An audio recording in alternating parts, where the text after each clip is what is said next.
Okay, so I'm gonna explain how to get this rack out. You should have no problems because if you see the other side, I have a turbo in there. Look, all my coolant lines. I shouldn't be able to get this out, but I did. So I'll show you how you get it out. First, take all the brackets off from both sides.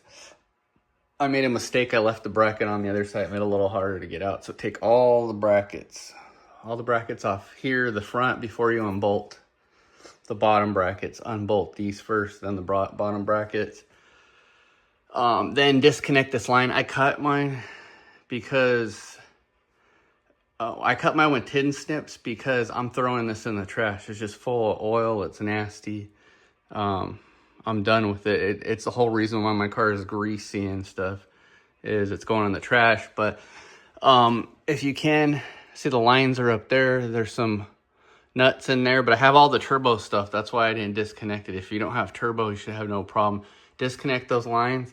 And then the secret to getting this out without taking anything off, so you take the tie rod ends off each side, take those lines off, and the trick to get this out is taking that gear out right there. That gear comes out with two 10mm bolts. I just cleaned my hands so I don't want to touch it.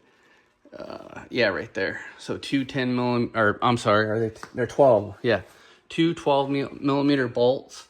And all you do is you push the pinion to the side and you pry it right here with a screwdriver. You pry it and you pull it out. Once you have that piece out, the thing will just come out like butter, like no problem. That's just rusting in there. And when I pull it a little bit, it's gonna come out. But I've seen a lot of people do different stuff, like taking this strut out and doing all kinds of crazy stuff. No, easiest way to do it, disconnect those lines right there. Disconnect, disconnect this bracket next, then disconnect those on both sides. So I recommend, because it's going to move all over the place, that you take the front brackets out first. You don't have to take this off. You could if you wanted to, but this thing is going to slip out super easy.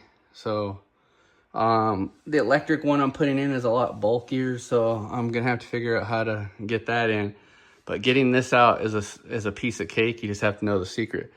Pull that thing out right there first. Take the bolts off. The reason why you take this off is because you can't get to the bolts on there. It's like these things get in the way and you try to put a socket in there and you can't.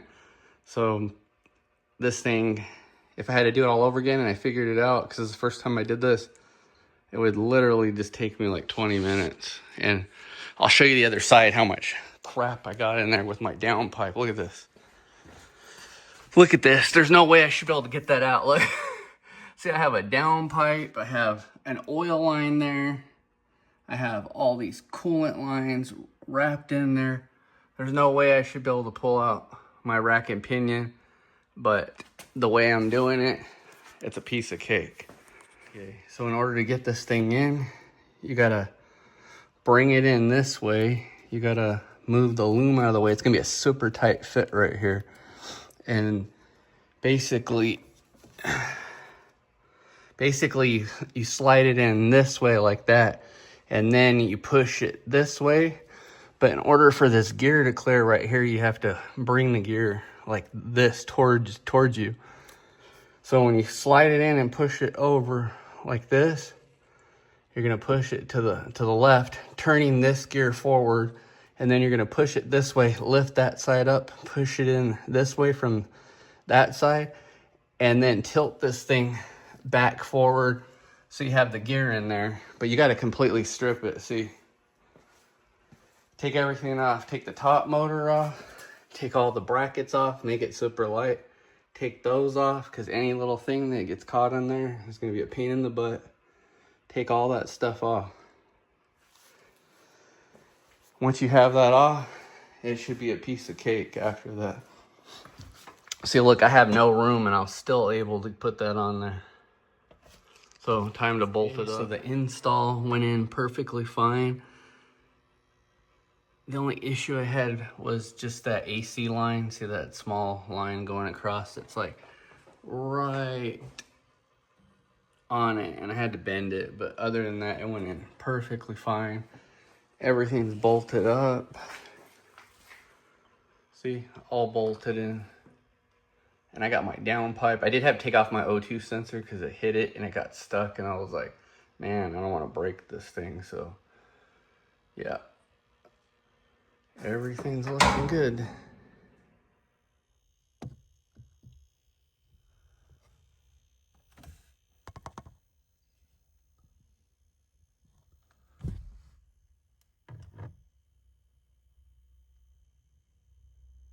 All right, so the EPS is in.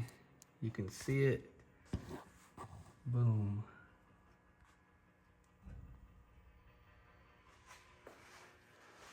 Tires are on. I still have to do an alignment and hook up that wiring over there. So I'm gonna do that tomorrow. But all this is hooked up. Tie rods are hooked up. Almost done. So I'm gonna make a real simple, easy video. What you do to get that racking pinion once it's lined up right down there in the notch is you line up the steering wheel as straight as possible. And let me get in here. Okay.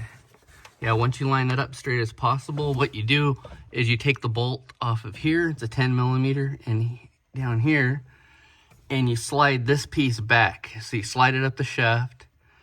You line this piece on here and you push it on there. It's real simple. You slide it back down, you tighten up the bolts, and you're done. It should just take you like 5 minutes. And that's how you line everything up. The next, you have to do the tie rods. Okay, so to pin this one, what you do is you just pop this tab out. You just pry it up. It comes out like super easy. It's not really locked in. It's just pressed on there. So you pop it out. You can leave the little gasket on there. And then what you do, there's these little tiny, let me see if I can zoom in on this. Okay, let's try this again. There we go. See those little clips? There's one going on each one. One there, there.